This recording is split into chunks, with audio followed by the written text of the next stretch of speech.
Dito na tayo sa part 2 mga boss. Kung makikita nyo itong valve cover niya, malinis na yan. Ang problema pala nito, nagbabawas ito ng langis sa makina. Tapos low power pa siya. Kaya isa sa mga ginawa ko, itong pagpalit ng gasket dito sa valve cover. Yan kasi yung salarin mga boss, kaya nagbabawas ng langis ito sa makina. Kaya nga kung makikita nyo, ito na ngayon yung bagong bili ni customer na valve cover gasket. Ikinakabit ko na yan mga boss. Sa pagkabit ng valve cover mga boss, ilapat nyo lang yan ng maayos, meron namang guide yan, hindi kayo maliligaw. At pag nailapat ko na yan mga boss, lalagyan ko ngayon yan ng beta gray gasket. Nakasanayan ko na kasi maglagay ng beta gray gasket mga boss dahil nga sa mas nakakasigurado ako na hindi na siya magkakaroon ng leak. Dahil nga sa mga una kong mga ginagawa mula noon pa, pag nilagyan ko ng beta gray gasket, hindi siya basta-basta nagkakaroon ng leak, kumbaga sure ball. At pag okay na yung pagkakalagay ko ng beta gray gasket, pwede ko na ngayon ilagay itong valve cover. Kailangan mga boss, pag inilagay nyo itong valve cover, hanggat maaari, mag-aayos yung pagkakalapat nyo. Dito sa cylinder head, dapat wala yung sasabitan mga boss para hindi matanggal yung beta gray na nilagay nyo. At pag nailapat mo na ng maayos itong valve cover, pwede mo na ngayon ilagay yung mga bolt nyan. Hanggat maaari mga boss, pag inilagay nyo yung mga bolt na number 10 dito sa valve cover, magkakahiwalay muna yung paglagay nyo ng mga bolt na number 10 dito sa valve cover para maganda yung pagkakalapat ng valve cover gasket nyo. Pwedeng sa apat na kanto muna kayo maglagay ng mga bolt. Pag nailagay nyo na yun, pwede nyo nang ilagay sunod-sunod yung mga bolt na number 10 dito sa valve cover. Pero siguraduhin nyo munang naipakapit nyo ng maayos itong mga bolt na number 10 dito sa thread nya bago nyo siya higpitan nitong socket wrench nyo na number 10. Para pag nag-final kayo ng higpit na mga bolt dito sa valve cover, hindi kayo makalose thread. At pag okay na, pwede mo nang ilagay itong apat na rubber cap dito sa injector. Ayan mga boss yung nilalagay ko.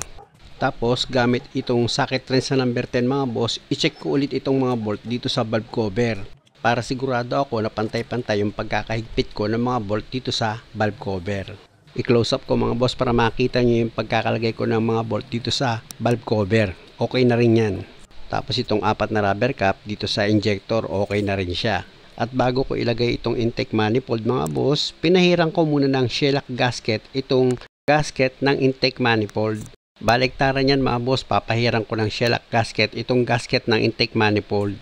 At pag okay na, pwede ko na ngayon ilagay yan dito sa cylinder head. Sa gilid niyan mga boss ng cylinder head, dyan mo siya ilalagay. Nakikita nyo naman nasa gilid siya. Pag okay na yung pagkakalapat ko ng gasket, pwede ko na ngayon ilagay itong intake manifold. Sa paglagay naman ng intake manifold mga boss, meron namang guide yan, kaya hindi kayo maliligaw.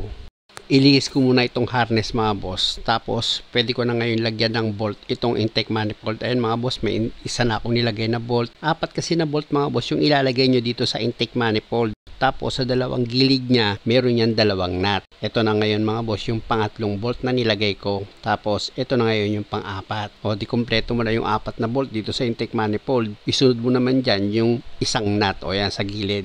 Dulot-dulo kasi mga boss may tig isang nut. Ayan pa yung isang nut mga boss. O diba? Sa kabilang dulo naman siya. Kaya hindi kayo mahihirapan kung kayo ang gagawa ng sasakyan nyo kung ganitong klase. Tsaka nyo ngayon gamitan ng ratchet nyo at higpitan nyo na ngayon ng maayos yan. Basta lagi nyo lang tatandaan mga boss, kamayin nyo muna lagi ang pagkabit ng bolt and nut bago kayo mag-final ng higpit para sigurado kayo na hindi kayo makakalose thread. At pag okay na, pwede mo na ngayon ilagay itong fuel return pipe nya. Ayan mga boss. Yung pinakita ko, ayan yung banjo bolt dito sa return pipe mga boss. Pag naipakapit mo na itong number 12 na banjo bolt, pwede mo na ngayon lagyan ng dalawang number 12 na bolt itong fuel return pipe nya para hindi siya gagalaw-galaw. Dito nakakapit yan mga boss sa intake manifold. Ayan mga boss yung inihigpitan ko ng ratchet. Pag okay na, i-final ko na rin ng higpit yung banjo bolt dito sa return pipe nya. Tapos dito naman ako sa injector pipe na number 4. Ayan mga boss yung nilalagay ko. Sa taas mga boss, ipakapit mo na itong nut nya dito sa injector. At dito naman sa baba, yung nut yan sa fuel rail. Ayan mga boss yung pinipihit ko sa ilalim ng intake manifold. Sa fuel rail yan. At kung makikita nyo, naka-bracket yan dito sa intake manifold. Tapos ilagay ko naman itong 1 and 2 na injector pipe nya. Siyempre, gaya ng dati, ipinakapit ko na yung nut niyan dito sa fuel rail, dito sa ilalim ng intake manifold. Tapos dito naman sa ibabaw, papakapit mo naman yan dito sa injector nya. Ayan mga boss, pinakapit ko na yan dito sa injector nya, itong nut. Ito naman yung number 3 na injector pipe. Ganon din mga boss, sa ilalim, tsaka dito sa injector, ipakapit mo na yung nut niyan. Yan kasi yung pinaka-the best mga boss. Pag naglagay kayo ng nut, ng bolt, dapat kamayin nyo muna para pag nag-final nga kayo ng higpit, hindi kayo makakalustred. Kaya pasensya na kayo kung paulit-ulit ko yung sinasabi sa inyo. Tapos yung dalawang fuel hose mga boss dito sa ilalim, inilagay ko na yan. O sipatin nyo ngayon yung pagkakalagay ko ng mga nut dito sa fuel rail. Okay na siya, pantay na siya mga boss, 'di ba? Pati dito sa injector niya mga boss, kung makikita nyo, ayan, close up ko rin yan, o, diba? Naipakapit ko na yung nut niyan dito sa fuel injector.